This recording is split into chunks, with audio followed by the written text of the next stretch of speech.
पक्षीराज गरुड़ ने भगवान विष्णु से निवेदन किया, हे प्रभु, मैंने तीनों लोकों का भ्रमण करने के बाद उसमें रहने वाले लोगों को देखकर यह निष्कर्ष निकाला कि वह सभी दुखों में ही डूबे रहते हैं। मेरा अंतःकरण पीड़ा से भर गया। स्वर्गों में दैत्यों की शत्रुता से भय है, पृथ्वीलोक में मृत्यु, रोग तथा अविष्ट वस्तु के वियोग से, पाताल लोक में रहने वाले नाग आदि को मेरे भय से दुख बना रहता है। लोक कल्याण के लिए गरुड़ा द्वारा पूछे गए प्रश्नों का भगवान विष्णु द्वारा समाधान का सार इस पुस्तिका के माध्यम से पेश करने का प्रयत्न किया गया। पक्षीराज गरुड़ भगवान विष्णु जी से पूछते हैं, हे प्रभु, आप यह बताने की कृपा करें कि प्राणी कैसे मरता है और मरने के बाद कहाँ जाता है।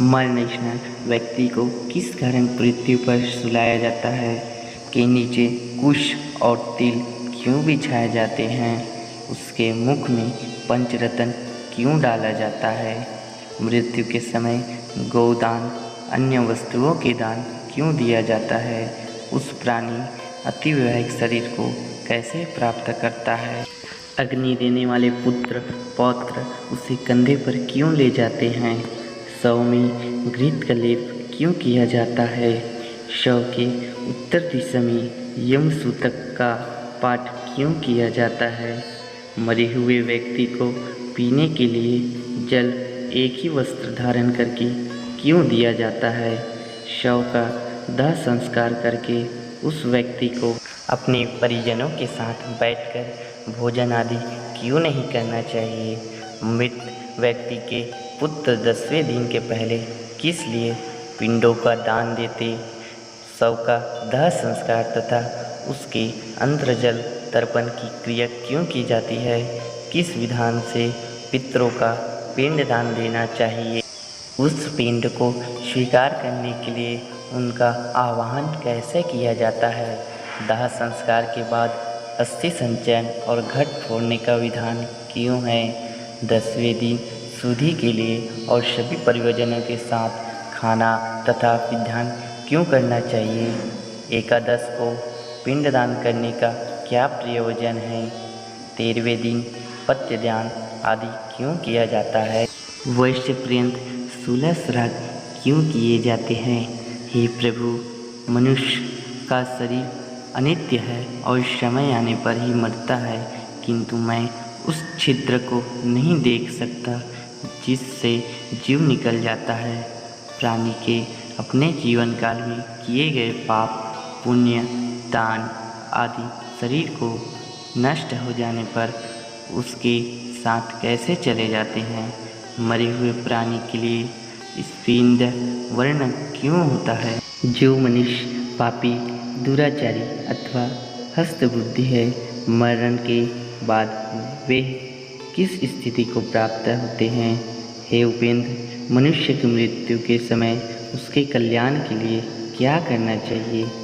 मृत्यु और शमशान भूमि तक पहुंचने की कौन कौन सी विधि है। चिता में शव को जलाने की क्या विधि है। तत्काल तथा विलंब से उस जीव को कैसी दूसरी देह का प्राप्त होती है। यमलोक नगरी को जाने के लिए वर्ष पर्यंत कौन सी क्रियाएं करनी चाहिए। दुर्बुद्धि अथवा दुराचारी व्यक्ति की मृत्यु होने पर उसका प्रायश्चित क्या है। प्रचक्का आदि में मृत्यु होने पर पंचांग शांति के लिए क्या करना चाहिए। बहुत से पापों को करने पर भी इस संसार को पार कर प्राणी आपको कैसे प्राप्त कर सकता है। हे देव, आप मेरी इस संपूर्ण भ्रम को विनष्ट करने में समर्थ है। मैंने आपसे यह सब लोक मंगल की कामना से पूछा है, मुझे बताने की कृपा करें। श्री कृष्ण गरुड़ जी से कहते, हे पक्षीराज, तुमने जो मानव कल्याण के लिए अपनी जिज्ञासा व्यक्त की है वे सर्वश्रेष्ठ है। अब इसका समाधान सुनो। जब मनुष्य अपने पिछले जन्म के अच्छे बुरे कर्म से वंचित परिणामों को भोगता हुआ और इस जन्म में कर्म करता हुआ मरणोन्मुख अवस्था को पहुंच जाता है तो शरीर में कई रोग उत्पन्न होते हैं। एक अचानक सर्प की उत्पन्न होते हैं, एक अचानक सर्प की भांति वह मौत के जकड़न में बंधता चला जाता है। वह घर में आहस्यहीन, अपाहज, शारीरिक मानसिक पीड़िताओं से पीड़ित, फिर भी जीने की मन में इच्छा को लेकर दुखदायी जीवन व्यतीत करता है। जब मरणसन व्यक्ति की इंद्रियों का समूह व्याकुल हो जाता है, चेतन शरीर जड़ीभूत हो जाता है, तब अंतिम क्षणों में एक अलौकिक चेतना आती है जिसमें सभी लोग एक जैसे दिखते हैं। उस समय वह कुछ बोलने योग्य नहीं रहता और प्राण शरीर को छोड़कर यमराज के दूतों के साथ चल देते हैं। जब प्राण शरीर को छोड़ते हैं तो कष्टदायी होते हैं और ऐसा दर्द होता है जैसे 100 बिच्छू ने डंक मारा हो। उसके मुंह में झाग बनती है और सारा मुंह थूक से भरने लगता है। उस समय जो प्राणी दुखात्मा होते हैं उन्हें यमदूत अपने पाशबंधों से जकड़कर मारते हैं। जो अच्छे कर्मी होते हैं उन्हें स्वर्ग के पार्षद सुखपूर्वक अपने लोक ले जाते हैं। भीमकाया दुराकृत यमराज के दूतों को देखकर ही पापियों के मन में भय उत्पन्न हो जाता है।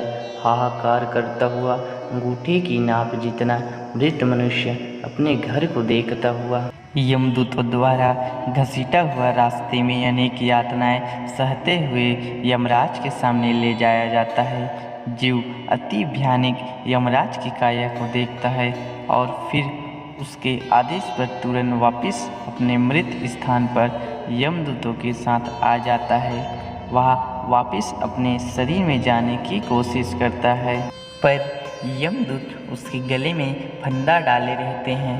उसे भूख और प्यास बहुत सताती है और बहुत रोता है। अपने पुत्रों द्वारा अर्पित की हुई चावल की खीलों को वह खाता है, फिर भी भूख नहीं मिटती।